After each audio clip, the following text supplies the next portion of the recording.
Alright, তো এইখন ভিডিঅ'ত আমি আলোচনা কৰিম ক্লাছ 10ৰ মেথছৰ অনুশীলনী 7.3ৰ বিষয়ে। 7.3ত আমি অলৰেডি কুৱেশ্যন নম্বৰ 1, 2ৰ 1 কৰা হৈছে, 2ৰ 1 নম্বৰ অলৰেডি কৰা হৈছে আৰু দ্বিতীয় কৰিম 2ৰ 2 নম্বৰ। কুৱেশ্যনটো কি দিছিলে, তলৰ প্ৰতিটো ক্ষেত্ৰত কেৰ মান উলিওৱা যেতিয়া সেই বিন্দুবিলাক একৰখীয়া।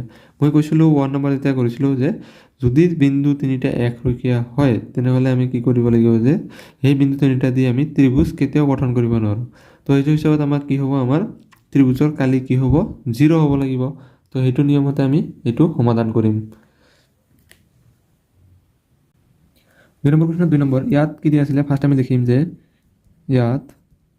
ইয়াত কি আছিলে, তিনিটা বিন্দু দিয়া আছিলে। তিনিটা বিন্দু ধৰা হ'ল এই বিন্দুটো কিমান দিয়া আছে 8, 1, বি কিমান দিয়া আছিলে K-4 আৰু চি বিন্দুটো দিয়া আছিলে 2, -5। ইয়াত আমাৰ কি হ'ব, এই বিন্দু যদি লওঁ ইয়াতে কি হ'ব x1, তাৰপিছত কি আহিব x2 আৰু x3। x1 কিমান আছে 8, x2 কিমান আছে K, x3 কিমান আছে আমাৰ 2। এতিয়া আমাৰ কি হ'ব y1টো কিমান আছে 1, y2টো কিমান আছে আমাৰ -4 আৰু y3টো কিমান আছে -5। এতিয়া আমি কি কৰিম, এতিয়া আমি কি জানো যে বিন্দু তিনিটা একৰখীয়া হ'ব, যে বিন্দু তিনিটা একৰখীয়া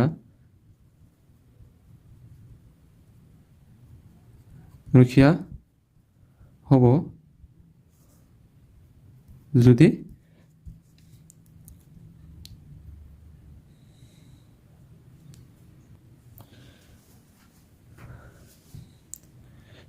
ত্ৰিভুজৰ কালি কি হয় =0।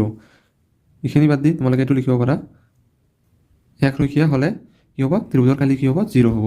এতেকে আমি কি জানো, ত্ৰিভুজৰ কালি কি হ'ব, ত্ৰিভুজ এ বি চিৰ কালি মানে এ বি আৰু চি এই তিনিটা বিন্দুৰ কালি কি হ'ব, half into third bracket x1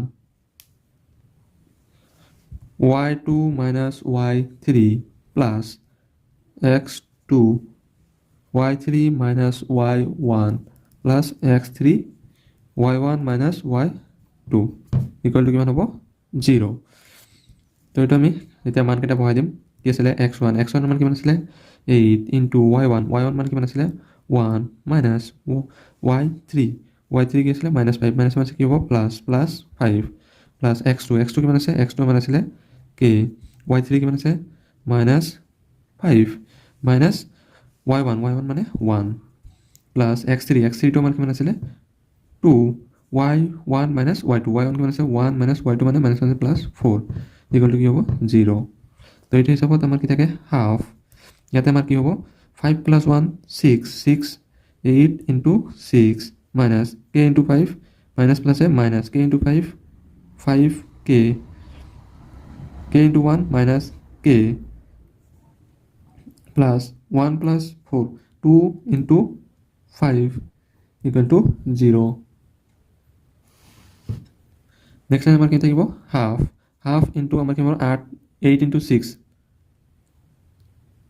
48 minus 5k minus k 6k plus 2 into 5 10 equal to 0। ইয়াতে আমাৰ কি আছিলে, ইয়াতে এটা বস্তু চাই ল'বা, y2 কিমান আছিলে -4, তেতিয়াহ'লে আমাৰ ইয়াতে কিমান থাকিব ব্ৰেকেট -4 + 5 মানে ইয়াতে 1 আৰু 8 ইনটু 1 8 হ'ব।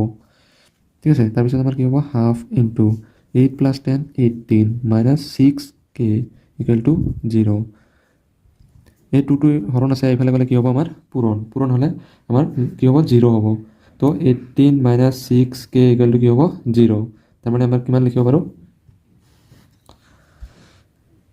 18 ইকুৱেল টু 6k, তাৰমানে k equal to 18/6 equal to 3। এইটো হ'ব আমাৰ k ৰ মান। আমাক কুৱেশ্যনত কৈছিলে যে k ৰ মানটো উলিওৱা।